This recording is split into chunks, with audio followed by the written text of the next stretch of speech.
Boa noite, amados. Graça e paz da parte de Cristo Jesus. Eu saúdo a você, onde quer que você esteja, com a paz gloriosa do nosso Senhor e Salvador Jesus Cristo, e convido você a ficar conosco durante esse tempo em que estaremos juntos louvando, adorando, bendizendo o nome do nosso Senhor. Eu gostaria, sem mais demora, de convidar você a abrir a sua Bíblia no Evangelho segundo Mateus. Evangelho segundo Mateus, capítulo 6. Evangelho segundo Mateus, capítulo 6, será a nossa oração inicial dessa noite.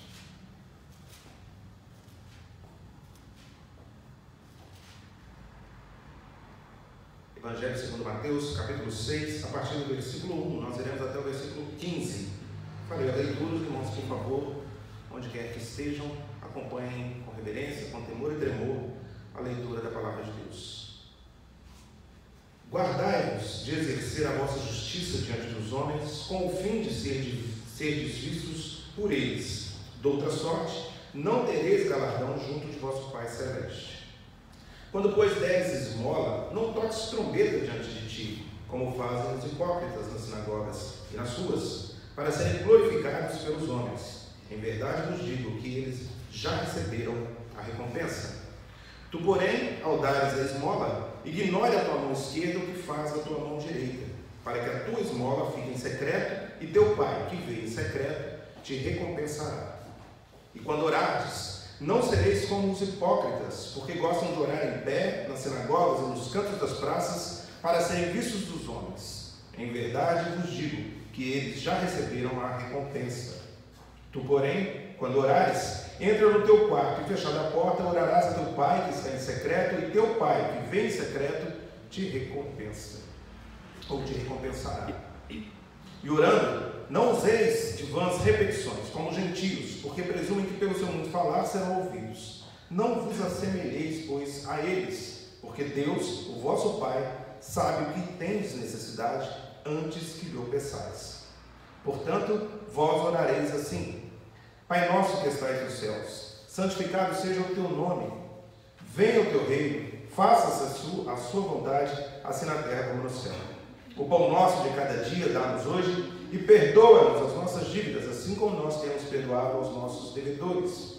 E não nos deixes cair em tentação, mas livra-nos do mal, pois teu é o reino, o poder e a glória para sempre. Amém. Porque se perdoardes aos homens as suas ofensas, também vosso Pai Celeste vos perdoará. Se, porém, não perdoardes aos homens as suas ofensas, tampouco o vosso Pai vos perdoará as vossas ofensas. Irmãos, nós separamos esse texto para a nossa liturgia, para esse momento litúrgico, porque esse texto tem uma sentença muito forte e que talvez eu e você muitas vezes não nos lembramos. O texto diz que se nós não perdoarmos a quem nos ofende, também o nosso Pai não irá nos perdoar. Irmãos, nós falhamos nesse item. Nós não temos feito aquilo que o Senhor nos ordenou, que o Senhor nos exortou a fazer. Nós muitas vezes, assim como os hipócritas, vivemos uma vida dupla. Nós arrotamos uma santidade que muitas vezes nós não vivemos.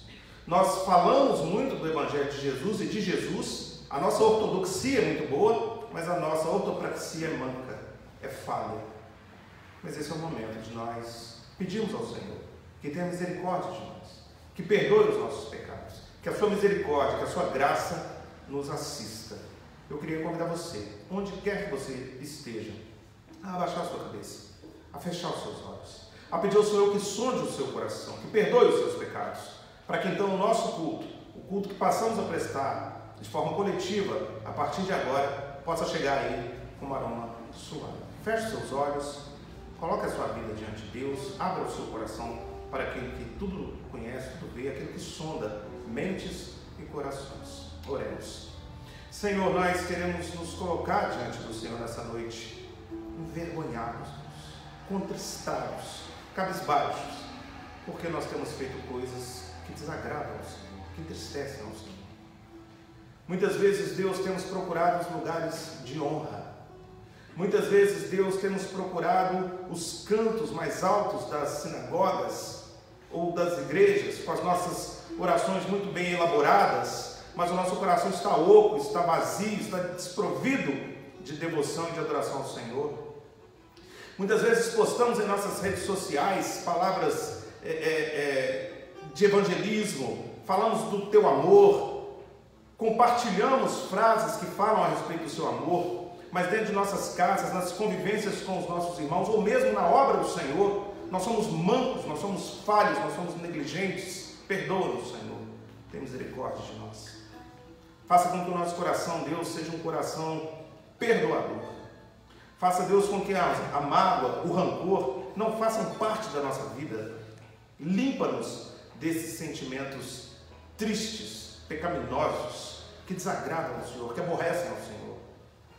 Ó Pai, tem misericórdia da minha vida, a começar em mim, Pai, tem misericórdia da minha vida e tem misericórdia de cada um dos irmãos que de forma genuína, franca, colocou diante do Senhor nesse momento também as suas falhas, as suas fraquezas.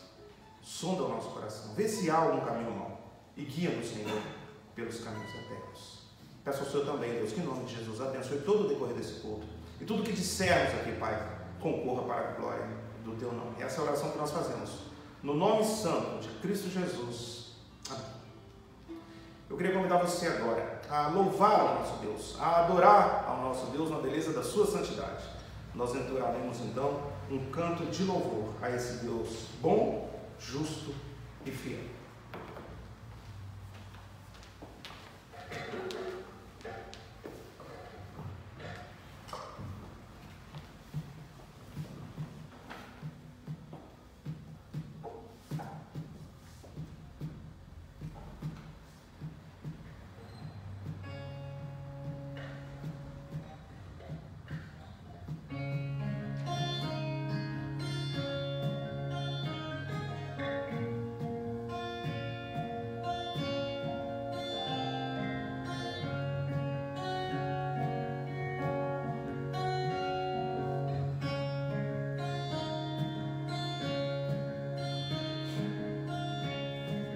Aos teus pés, Senhor Jesus, meu,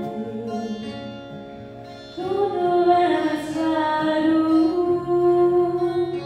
Eu enxergo o que posso ser.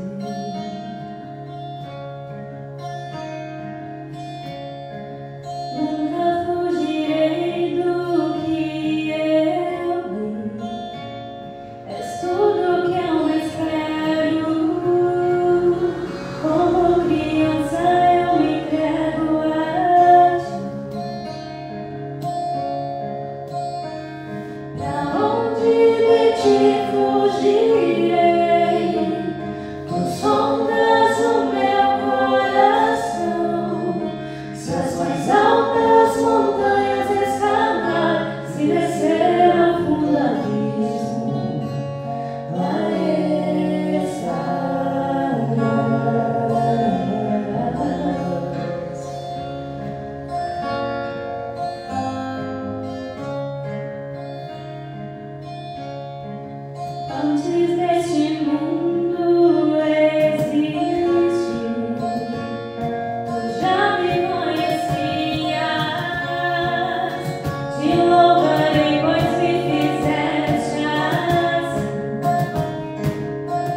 Gostaria de convidar você a mais uma vez a abrir a sua Bíblia, mais uma vez no Evangelho segundo Mateus, agora no capítulo 11, nós faremos a leitura dos versos 25 a 30. Mateus 11, 25 a 30, a palavra de Deus vai nos dizer assim: Por aquele tempo exclamou Jesus: Graças te dou, ó Pai, Senhor do céu e da terra, porque ocultaste essas coisas aos sábios e instruídos e as revelaste aos pequeninos. Sim, ó Pai, porque assim foi do teu agrado. Tu me foi entregue por meu Pai. Ninguém conhece o Filho senão o Pai, e ninguém conhece o Pai senão o Filho, e a quem o Filho o quis revelar. Vinde a mim, todos os que estáis cansados e sobrecarregados, e eu vos aliviarei. Tomai sobre vós o meu jugo e aprendei de mim, porque sou manso e humilde de coração, e achareis descanso para a vossa alma. Porque o meu jugo é suave e o meu fardo é leve. Irmãos, eu escolhi esse texto para um momento de gratidão e exaltação a Deus, porque todas as manhãs, quando nós abrimos os nossos olhos, nós devemos agradecer a Deus por tão grande salvação. Devemos agradecer a Deus porque quando Jesus diz, porque revelaste isso aos pequeninos, Ele está falando de mim e de você, que achamos na Escritura a palavra de Deus, que achamos na Escritura as respostas que procurávamos, eu e você que andávamos desgarrados. Encontramos então na Escritura, na loucura da pregação, a justificação em Cristo Jesus. E mais ainda, quando Jesus diz: Vinde a mim todos os que estáis cansados e sobrecarregados, e eu vos aliviarei. A palavra está dizendo de mim e de você, porque eu e você certamente estamos cansados, sobrecarregados. São muitas as lutas, muitas as tribulações, mas nós temos um Pai amoroso para quem podemos correr, lançar sobre Ele todas as nossas lutas, todo o nosso pranto, toda a nossa dor, e nos sentir, eu e você, abraçados, acolhidos, consolados, fortalecidos. Irmãos, os povos pagãos, eles não têm esse consolo, eles não têm esse conforto, eles não têm esse Emmanuel, o Deus presente, o Deus conosco.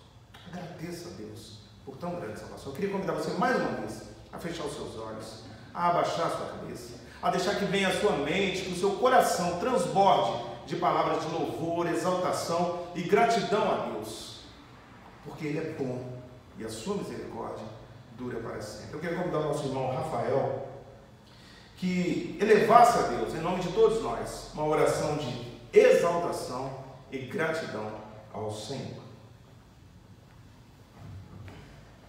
Oramos.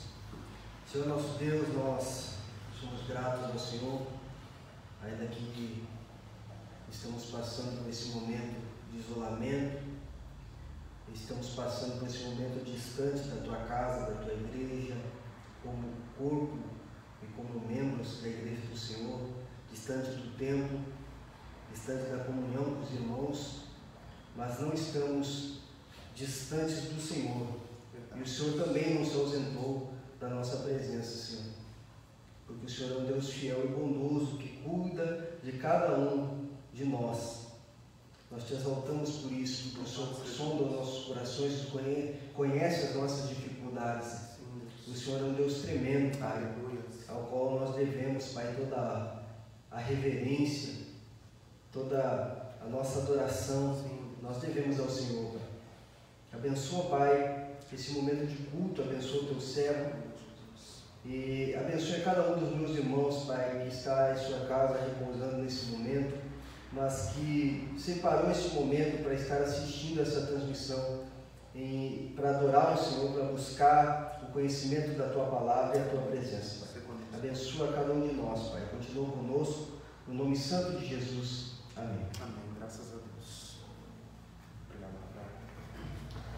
Queria convidar você, onde quer que você esteja, a louvar e engrandecer o nome desse Deus. Assim como eu disse, deveria ser o nosso primeiro pensamento, todas as manhãs, o sacrifício de Cristo por nós. porque Cristo nos livrou da condenação eterna. Cantemos, louvemos ao Deus de toda a terra.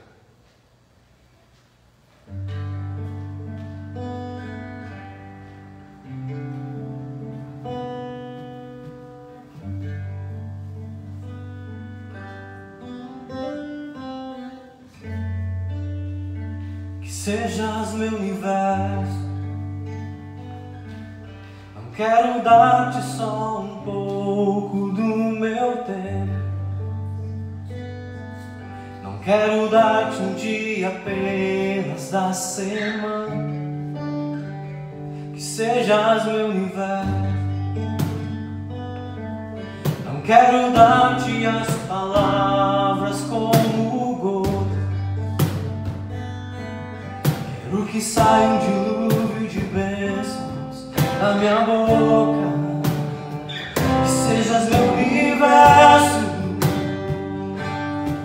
que sejas tudo o que sinto e o que penso. Que de manhã seja o primeiro pensamento e a luz em minha janela. Que sejas meu universo, que enchas cada um dos meus pensamentos. Que a tua presença e o teu poder seja alimento. Jesus, esse é o meu desejo. Que sejas meu universo, não quero dar-te só uma parte dos meus anos, te quero dono do meu tempo e dos meus planos. Que sejas meu universo, não quero a minha vontade, quero agradar-te. Cada sonho que há em mim, quero entregar-te. Que sejas meu universo, que sejas tudo o que sinto e o que penso. E de manhã seja o primeiro pensamento e a luz em minha janela. Que sejas meu universo, e enchas cada um dos meus pensamentos.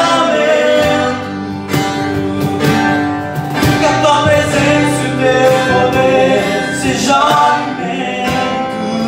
Jesus, esse é o meu desejo. Que sejas meu universo,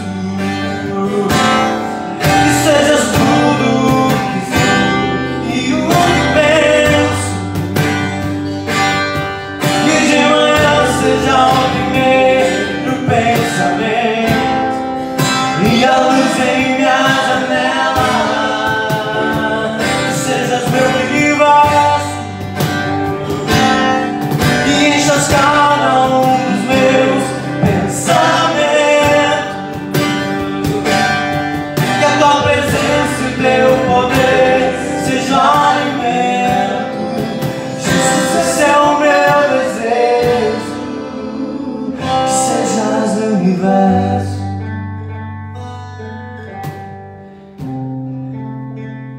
que sejas meu universo,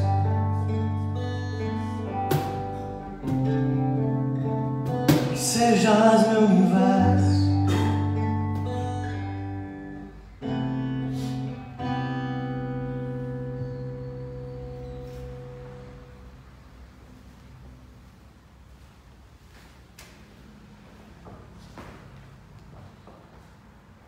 Muito bem, irmãos. Queria convidar você, então, a que abra sua Bíblia mais uma vez, agora no segundo livro dos Reis. Segundo Reis, capítulo 17, é onde nós procederemos a nossa meditação dessa noite.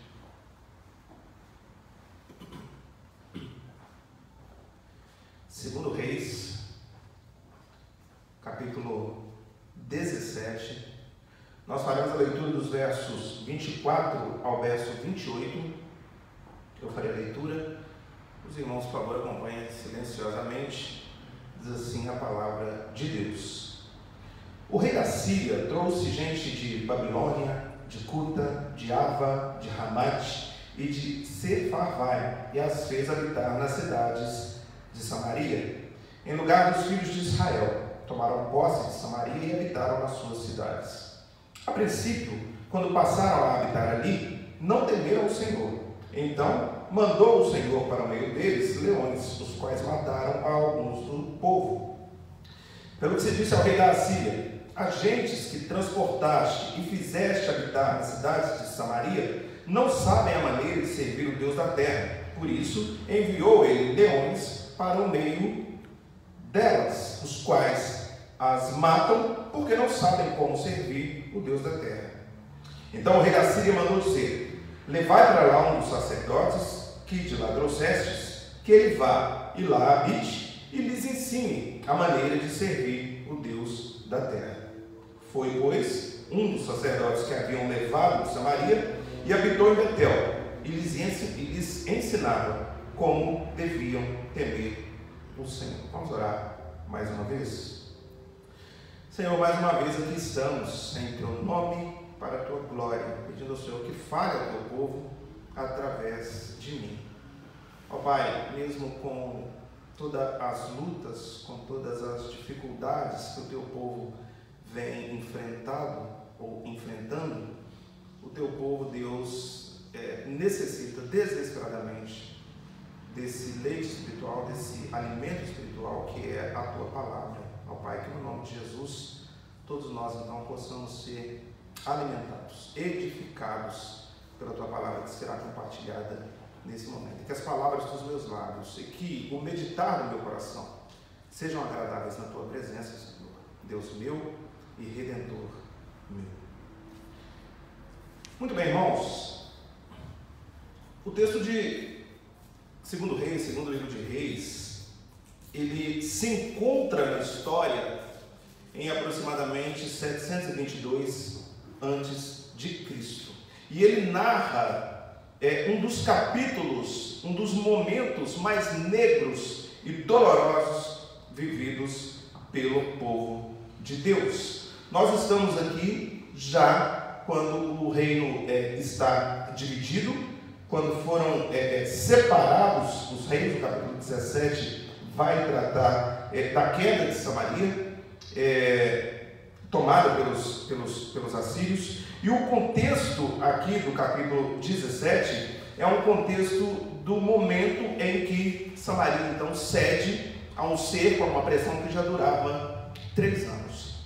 Nós sabemos que nesse momento da história eram 2 as tribos de Israel. O povo de Israel estava dividido em 2 tribos, a tribo do norte e a tribo do sul. A tribo do norte tinha a sua capital em Samaria, a tribo do sul tinha a sua capital em Jerusalém. A tribo do sul, apenas 2 tribos, Judá e Benjamim. Todas as outras 10 pertenciam à tribo, ao reino do norte. Perdão, a capital do reino do norte é Samaria, a capital do reino do sul, tomada também anos depois, mas pelos babilônicos, Jerusalém. Pois bem, dito isso e demonstrado esse cenário, o que nós vemos aqui é o povo de Deus prevaricando, é o povo de Deus desobedecendo, é o povo de Deus fazendo aquilo que desagradava ao Senhor. Quando nós vemos o porquê de Deus ter permitido que o seu povo, o povo da aliança, fosse levado cativo para uma outra nação, fosse tomada por uma outra nação, o próprio capítulo 17, os versículos anteriores ao da nossa meditação dessa noite, vai nos dizer quais foram os motivos do juízo de Deus. Capítulo 17, dos versos 7 ao 23. Eu poderia destacar aqui algumas dessas razões. Versículo 9, eles não fizeram, ou eles fizeram contra o Senhor, seu Deus, o que não era reto. Eles, no capítulo 11, queimaram incenso em todos os altos, no versículo 16, estamos no capítulo 17, no versículo 16, eles desprezaram todos os mandamentos do Senhor. No capítulo 17, também queimaram a seus filhos e suas filhas, deram-se à prática de adivinhações, criam em agouros e venderam-se para fazer o que era mal perante o Senhor. Toda essa coletânea de pecados, de falhas, de faltas, de coisas que aborrecem a Deus, culminaram no cerco, 3 anos, e logo depois na tomada de Samaria por parte dos assírios. Assírios que naquela época dominavam também a Babilônia. Irmãos, um momento de vergonha, um momento de tristeza e um momento de luto para o povo de Israel, que deixara, ou que havia deixado, um manancial de águas vivas, que era o Senhor, para beber em cisternas rotas, procurando outros deuses, buscando socorro em outros deuses e em outras nações. Isaías, capítulo 29, dirá a respeito desse povo, desse contexto: esse povo me honra com os lábios, mas o seu coração está longe de mim. Muito bem, irmãos. Quando a Síria então toma Samaria, invade Samaria depois de um cerco de 3 anos, assim como eu disse, qual é a tática dos assírios?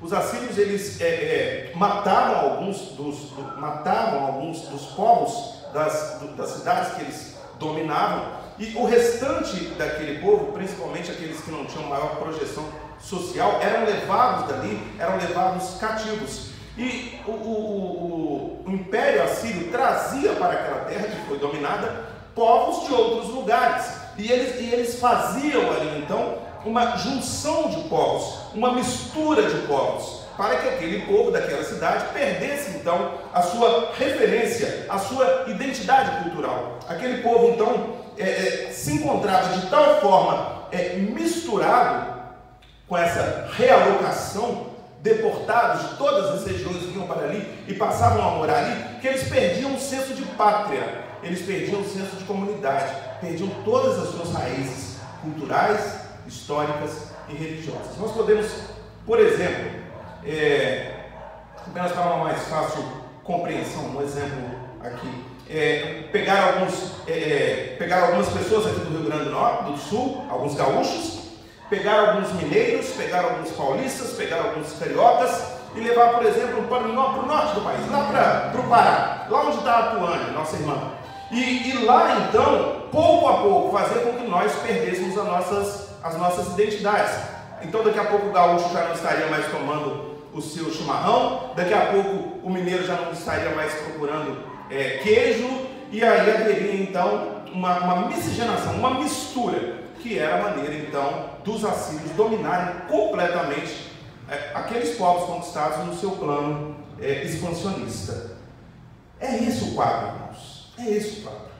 E quando nós nos lembramos que eu e você somos também estrangeiros e peregrinos nessa terra, quando eu e você nos lembramos que a nossa pátria é o céu, nós olhamos para esse texto e rapidamente nós nos identificamos aqui.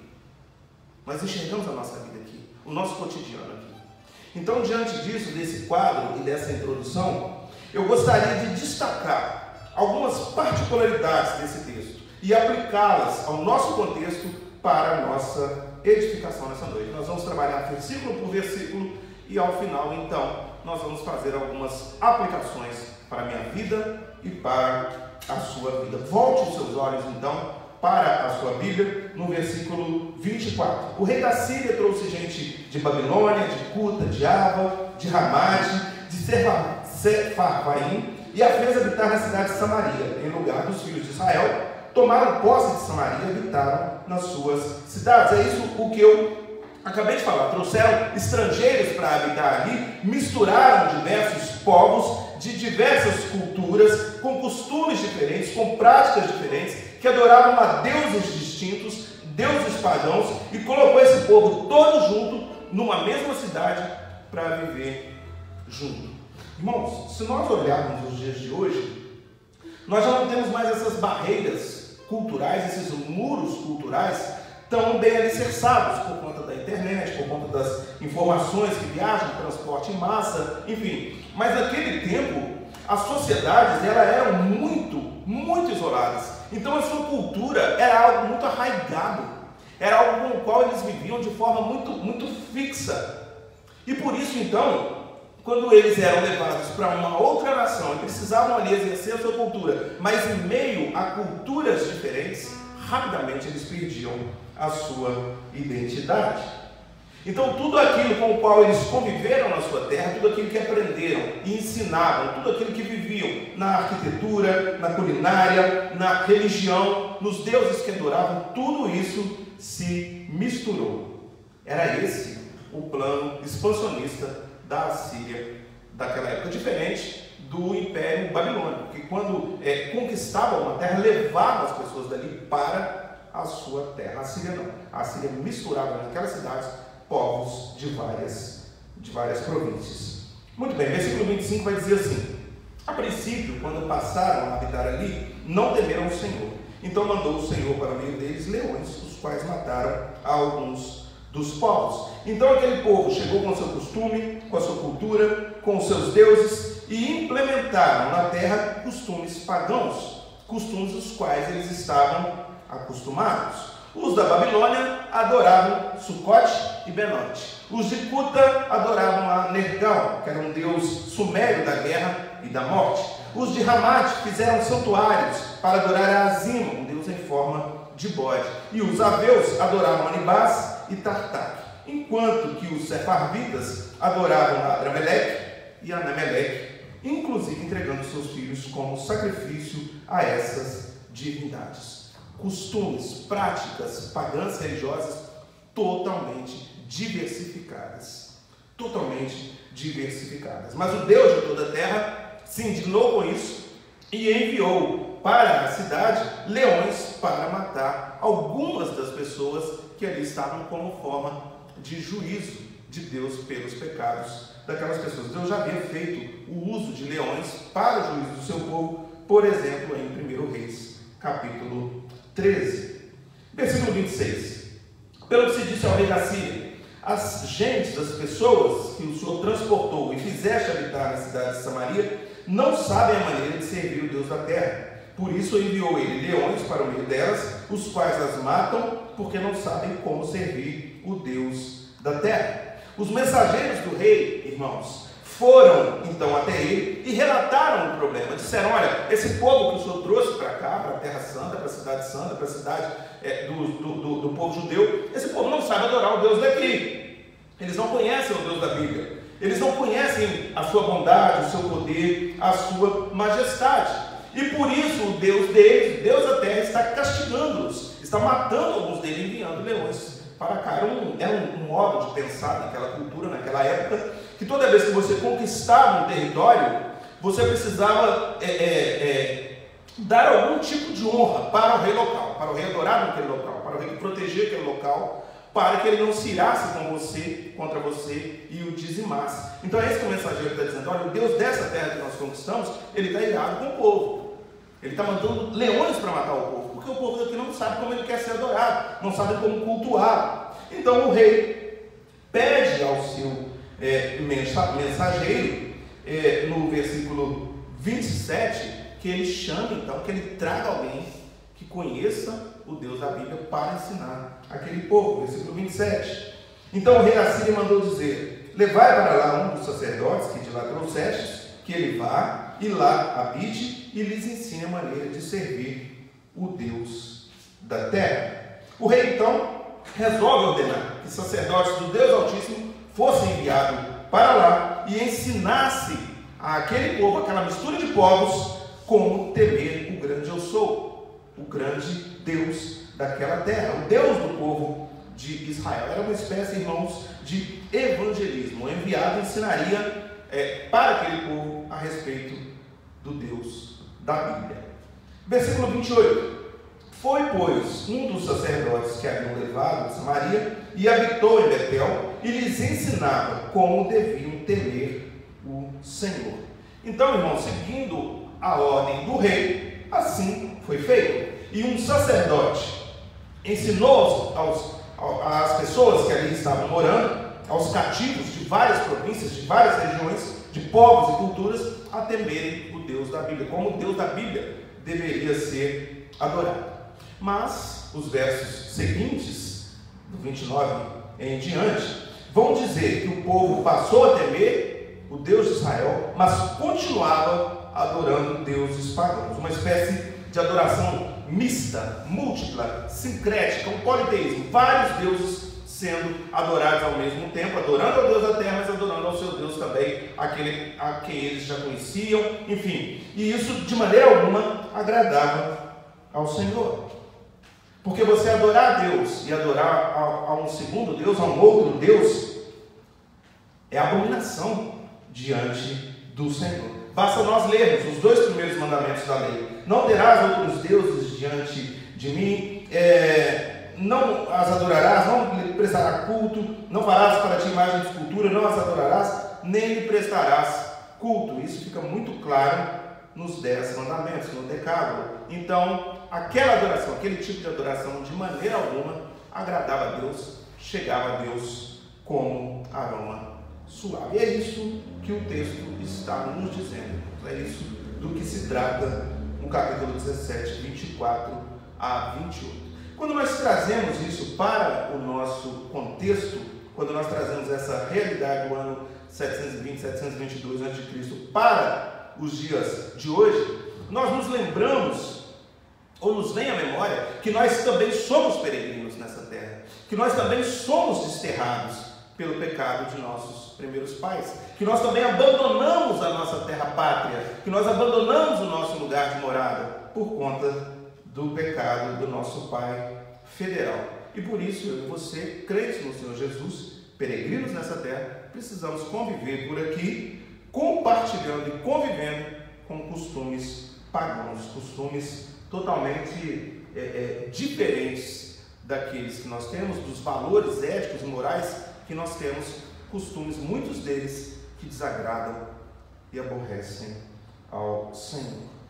Irmãos, algumas orientações que o texto nos apresenta, nos fornece a respeito da adoração ao Senhor nosso Deus, podem ser muito úteis, de grande valia para mim e para você. E eu gostaria então, de forma muito rápida, de compartilhar com vocês algumas dessas informações, algumas dessas orientações que o texto nos dá a respeito de uma adoração que agrade ao Senhor, que chegue ao Senhor. E a sentença que eu deixo para que eu e você possamos nos lembrar sempre é: todo crente do Senhor Jesus deve ensinar as outras pessoas a adorar ao Deus de toda a terra. Todo crente no Senhor Jesus deve ensinar as pessoas a adorar ao Deus de toda a terra. Amado, quando você compra um carro, um celular, um aparelho eletrônico, a primeira coisa que você faz, ou deveria fazer, é ler o manual de instrução. Saber como você irá operar aquele instrumento, aquele objeto. Saber como você pode tirar um resultado maior daquele bem que você adquiriu. Pois bem, você nunca teve curiosidade de conhecer também, de entender também a mente de Deus? Você nunca, enquanto criatura, teve a curiosidade de saber o que Deus quer de você? Para que você está aqui? Alguma vez você já se perguntou por que você existe? Alguma vez você já se perguntou por que Deus nessa manhã soprou nas suas narinas o fôlego de vida? Para que você está aqui? Para que eu estou aqui? Amados, nós estamos aqui para adorar o Deus da terra. Nós estamos aqui para glorificar o Senhor e aproveitá-lo para todo sempre. Esse é o nosso papel. Essa é a razão da nossa existência. Talvez você jamais tenha se perguntado isso. Talvez jamais você tenha tido a curiosidade de saber sobre isso, mas eu posso garantir a você, é uma questão de vida e de morte.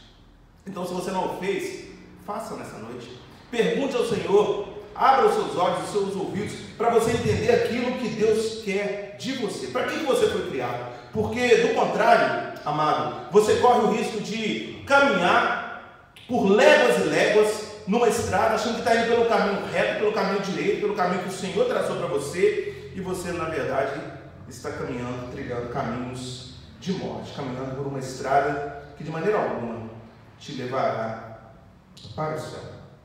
Então vamos recordar juntos o que a Bíblia diz sobre Criador e criatura, sobre como deve ser a relação Criador-criatura, como eu e você devemos adorar ao Deus de toda a terra. Porque se você é cristão, se você já confessou o Senhor como Salvador da sua vida e acha que está numa zona de segurança e acha que tudo está tranquilo, amém, glória a Deus. Mas apenas para te lembrar, apenas para que você se recorde, eu gostaria de compartilhar com você como Deus quer ser adorado, como Ele exige ser adorado. Então, de forma rápida aqui eu destaquei 4 ou 5 maneiras das quais, ou como o Senhor, então, de toda a terra quer ser adorado. Então anote aí, o Senhor quer ser adorado em espírito e em verdade.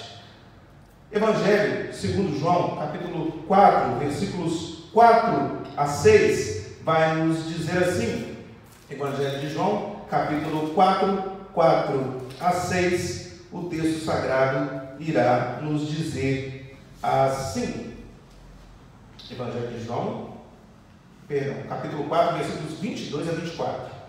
O texto sagrado vai nos dizer assim: vós adorais o que não conheceis, nós adoramos o que conhecemos, porque a salvação vem dos judeus. Mas vem a hora e já chegou, em que os verdadeiros adoradores adorarão o Pai em espírito e em verdade, porque são estes os que o Pai procura para seus adoradores. Então, se você conhece a Jesus, ou se você é de alguma outra linha religiosa e ainda não confessou o Senhor Jesus como Senhor e Salvador da sua vida, olhe para esse texto e entenda que o Senhor Jesus quer ser adorado em espírito e em verdade, e que Ele não receberá nada menos do que isso.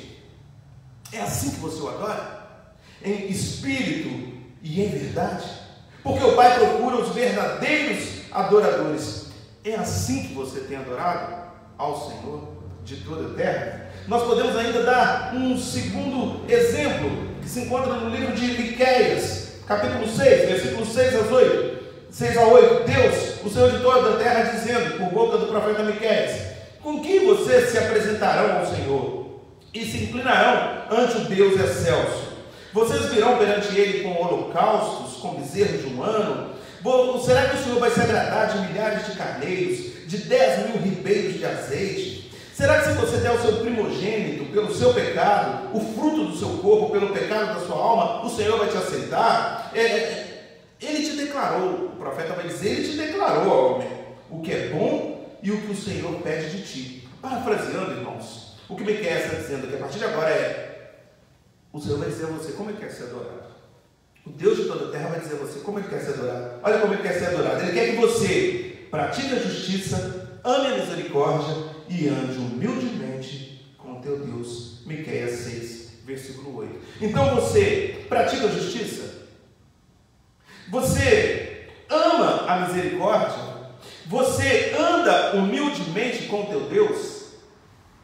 Porque se a sua vida cristã não reflete esse pensamento, você não está adorando ao Senhor como Ele quer ser adorado. Você precisa amar a Deus, porque é assim que Ele quer ser adorado, com todo o coração, com toda a alma, com todo o entendimento, e não como os judeus, quando Paulo dita lá em Romanos, esse povo tem zelo por Deus, mas não com entendimento. Quantas pessoas de vários grupos religiosos têm zelo por Deus, pelas coisas de Deus? Elas são as primeiras a chegar nos templos, elas fazem boas obras, elas têm zelo pelas coisas de Deus, mas elas não têm entendimento. Vamos continuar buscando então qual é esse entendimento. Vamos continuar buscando então como esse Deus quer ser adorado. Então o Senhor quer ser adorado em espírito e em verdade, e o Senhor quer ser adorado em seu Filho. Irmãos, isso eu repito, é uma questão de vida e de morte. O Senhor só é adorado pelo seu Filho, ou por meio de seu Filho. Se a sua adoração não passa por Cristo, a sua adoração não chega a Deus. Se você não confessou o Senhor Jesus como Senhor e Salvador da sua vida, a sua adoração não chega a Deus. É muito sério. Mas é isso que a Bíblia nos diz. Eu gostaria de compartilhar com você dois textos, para que isso fique bem claro. E para que fique bem claro na sua cabeça que não é o pastor Hamilton que está falando, mas que é a palavra de Deus que nos ensina isso. João, capítulo 8, versículos 41 e 42. Vós fazeis a obra de vosso Pai. Disseram eles, Jesus dizendo, vós fazeis a obra de vosso Pai. Eles responderam, nós não somos bastardos. Os judeus dizendo a Jesus, nós temos um Pai, que é Deus. Replicou-lhes Jesus, se Deus fosse de fato vosso Pai, certamente vocês me amariam, porque eu vim de Deus e aqui estou. Pois não vim de mim mesmo, mas Ele me enviou. Irmão, se você não confessou o Senhor Jesus como Senhor e Salvador da sua vida, você é bastardo. Você não é filho de Deus. É isso que a palavra nos diz. João 6, volte uma página na sua Bíblia, perdão. João 6, versículo 47, o texto vai dizer assim: em verdade vos digo, Jesus falando, quem crê em mim tem a vida eterna. Então, se a sua adoração, eu repito, não passa por Cristo, ela não chega a Deus. E um último texto, João 3, 35 e 36, vai dizer assim: o Pai ama ao Filho, a relação das duas pessoas da Trindade, Deus Pai, Deus Filho Jesus. O Pai ama ao Filho e todas as coisas têm confiado às suas mãos. Por isso, preste atenção nisso, meu irmão. Por isso, quem crê no Filho tem a vida eterna. O que todavia se mantém rebelde contra o Filho não verá a vida, mas sobre ele permanece a ira de Deus. Então, Deus quer ser adorado em seu Filho Jesus Cristo. Terceira sentença: o Senhor quer ser adorado de forma exclusiva. Nós estamos aqui ensinando como você deve adorar o Deus de toda a terra. E a terceira sentença é: o Senhor quer ser adorado de forma exclusiva. Então você não terá outros deuses diante de você. Você não as adorará, você não prestará culto a elas, você não fará a imagem de escultura de algo que viva sobre a terra, debaixo da terra, nos ares ou no mar. Você terá um único Deus, o Deus de toda a terra. Se você adora algum outro Deus, se existe no seu coração algum tipo de ídolo, e esse ídolo não é o Senhor Jesus, e esse ídolo não é o Deus Pai, você está condenado, a menos que você se arrependa. Muito cuidado com isso. Porque o ídolo, quando nós falamos de ídolo, nós pensamos na imagem de escultura. Mas ídolo é tudo aquilo que preenche o seu coração. E isso pode ser o seu dinheiro, isso pode ser a sua posição social, isso pode ser a pornografia que você não consegue abandonar, o adultério que você não consegue abandonar, a prevaricação que você não consegue abandonar. Tudo aquilo que toma o seu coração é um ídolo que você criou. Isaías, capítulo 44. Isaías 44, do 14 ao 17, o texto vai dizer assim, eu vou parafrasear: um homem corta para si cedros, árvores, toma um cipreste, um carvalho, árvores, fazendo escolha entre a árvore do bosque, planta um pinheiro e a chuva o faz crescer. Tais árvores servem ao homem para queimar, como parte da sua madeira, ele se esquenta e cozinha o seu alimento, o seu pão. E também com essa mesma madeira, ele faz um Deus e se prostra diante dele, esculpe uma imagem e se ajoelha diante dela.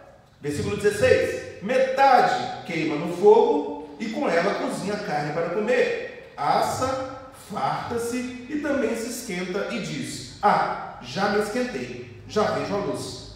Versículo 17: então do resto dessa mesma madeira, ele faz um Deus, uma imagem de escultura, ajoelha-se diante dela, prostra-se e lhe dirige a sua oração, dizendo: livra-me, porque tu és o meu Deus. Irmãos, é a loucura da idolatria. A mesma árvore que você cozinhou o seu alimento, o seu jantar, você toma para si e se ajoelha diante dela, acreditando que ali existe algum tipo de poder. O versículo 20 do capítulo 44 de Isaías vai dizer assim: não é mentira aquilo em que você confia? Será que você já parou para pensar nisso? Que talvez tudo aquilo que você aprendeu, tudo aquilo que lhe foi ensinado, talvez seja mentira. Nunca se perguntou, nunca teve curiosidade de procurar saber como adorar ao Deus da terra da maneira que Ele quer ser adorado. Então, o Senhor quer ser adorado em espírito e em verdade, o Senhor quer ser adorado em seu Filho, o Senhor quer ser adorado de forma exclusiva e o Senhor quer ser adorado em suas atitudes. Esse povo me honra com os lábios, mas o seu coração está longe de mim. Amado, o Senhor quer ser adorado nas suas atitudes. O Senhor quer ser adorado por meio das suas palavras, por meio da sua maneira de tratar com as outras pessoas, no seu dia a dia, na sua rotina, dentro da sua casa, com seu marido, com a sua esposa, com seu filho, com seu pai. O Senhor quer ser adorado também aí. Uma só pessoa, um só pensamento, e não uma vida hipócrita, uma religiosidade abstrata, nula, em que você disse algo, mas as suas práticas, a sua maneira de lidar com as pessoas, diz algo totalmente diferente daquilo que você prega. Deus não quer esse tipo de adoração.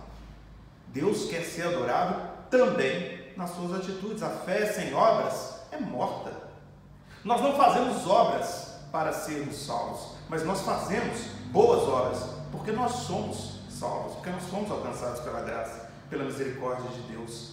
Então nós precisamos sim ter boas atitudes, nós precisamos sim cuidar das pessoas. Se você for a 1 de João, capítulo 4, apenas os versículos 19 e 20, o texto vai dizer assim: nós amamos porque Ele nos amou primeiro. Se alguém disser ama a Deus e odiar a seu irmão, é mentiroso, pois aquele que não ama seu irmão, a quem vê, não pode amar a Deus a quem não vê. Então, como você diz amar a Deus, como você diz estar adorando a Deus, se você odeia seu irmão, se você não libera perdão para o seu irmão, se você não pede perdão para o seu irmão por uma falha cometida, se você continua vivendo uma vida cheia de rancor, cheia de mágoa, sentimentos que o Senhor reprova, abomina, odeia, como o seu culto, a sua adoração pode estar chegando ao Deus que é santo, santo, santo? Amado, não é você que define a maneira de adorar a Deus, não é você que escolhe como quer adorar a Deus. Isso está prescrito, isso está escrito. E finalmente, como última sentença, o Senhor quer ser adorado pelo que Ele é e não pelo que Ele pode te dar. Amados, o Deus de toda a terra quer ser adorado pelo que Ele é, pelo Deus que Ele é. Um Deus que desde a antiguidade jamais se viu, jamais ouviu falar, jamais penetrou no coração humano. Um Deus que trabalha por aqueles que nele esperam.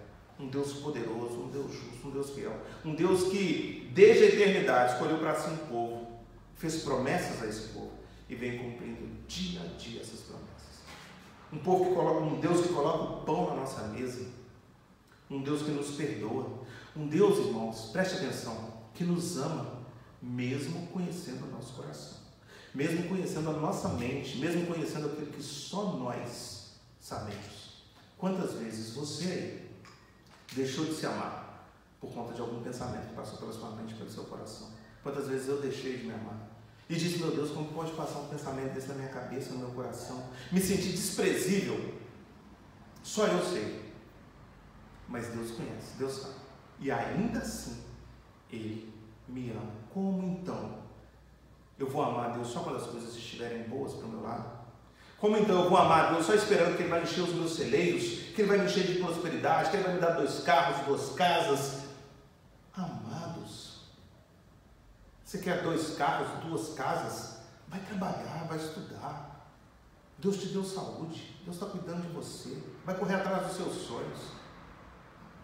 Tudo vem das mãos de Deus? Tudo vem das mãos de Deus, soberania de Deus, mas a responsabilidade humana trabalha junto. Pare de esperar o fácil. Pare de esperar o fácil. E pare de murmurar quando as coisas não estiverem da maneira como você quer. Pare de murmurar no dia mau. Pare de murmurar no dia de pandemia. Pare de murmurar no dia de pranto, no dia de dor. Se você levar os seus olhos até o livro de Jó, no capítulo 2, dos versículos 9 e 10, você verá a mulher de Jó dizendo, logo depois que ele perde tudo, Jó era um homem justo, íntegro, temente a Deus, que se desviava do mal, tinha 10 filhos, tinha uma fortuna absurda e perdeu tudo isso.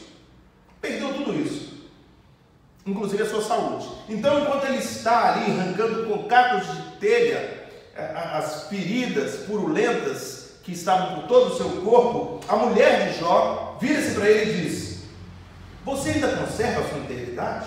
Amaldiçoa esse Deus e morre. E Jó então responde a ela: você fala como qualquer doida. Nós temos recebido o bem de Deus e não receberíamos também o mal? Isso é adorar ao Deus de toda a terra, irmãos.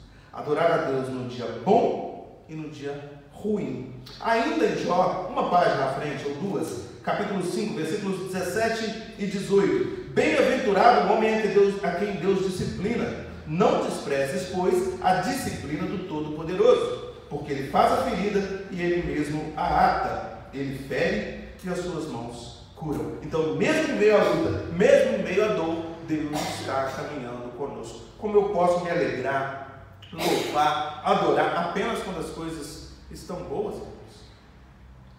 Tem um louvor, um cântico, várias igrejas cantou, inclusive a nossa. Se ele fizer, ele é Deus. Se ele não fizer, ele continua sendo Deus. Nós devemos adorar a Deus, não pelo que ele pode nos dar, mas pelo que ele é. Até porque aquilo que de mais valioso ele tinha para nos dar, ele já nos deu. O perdão dos nossos pecados, a remissão dos nossos pecados, a justificação em Cristo Jesus. Muito bem, irmãos, eu gostaria então de concluir essa mensagem exortando você a repensar a sua vida espiritual. Se você ainda não entregou a sua vida a Jesus, se você ainda não confessou Jesus como Senhor e Salvador da sua vida, buscai ao Senhor enquanto se pode achar, invocai-o enquanto Ele está perto. Se hoje ouvirdes a sua voz, não endureçais o vosso coração. Mas se você já é crente no Senhor Jesus, se você já é filho de Deus, adotado em Cristo, se o Senhor já o alcançou com a sua graça e com a sua misericórdia, repense sua vida espiritual, seus atos, seus pensamentos, seus relacionamentos, o culto que você presta a Ele. Porque Deus abomina os mornos, Ele vomita os mornos, Ele abomina os hipócritas. Ele quer e deve ser adorado na beleza da sua santidade, em espírito e em verdade. E Ele não se contentará com nada menos que isso. Quem tem ouvidos, ouça o que o Espírito diz à igreja. Gostaria de convidar você mais uma vez a fechar os seus olhos. Nós faremos mais uma oração e logo depois eu rogarei a bênção do Senhor sobre a sua vida. Senhor, nós agradecemos ao Senhor, porque mais uma vez a Tua palavra foi lida e foi compartilhada nesse lugar. Agradecemos ao Senhor porque aprove ao Senhor abrir os nossos olhos para que enxergássemos a Tua beleza, a Tua bondade, a Tua misericórdia, e sem que houvesse nada em nós que pudesse despertar tão grande amor. O Senhor achou graça em nós e nos justificou, e nos deu Seu Filho, a mim e a todos aqueles que nele creem, para que nós não pereçamos e para que nós tenhamos a vida eterna. Muito obrigado, Senhor, por tão grande salvação. Que essa mensagem, Deus, possa cumprir o propósito que dela se espera.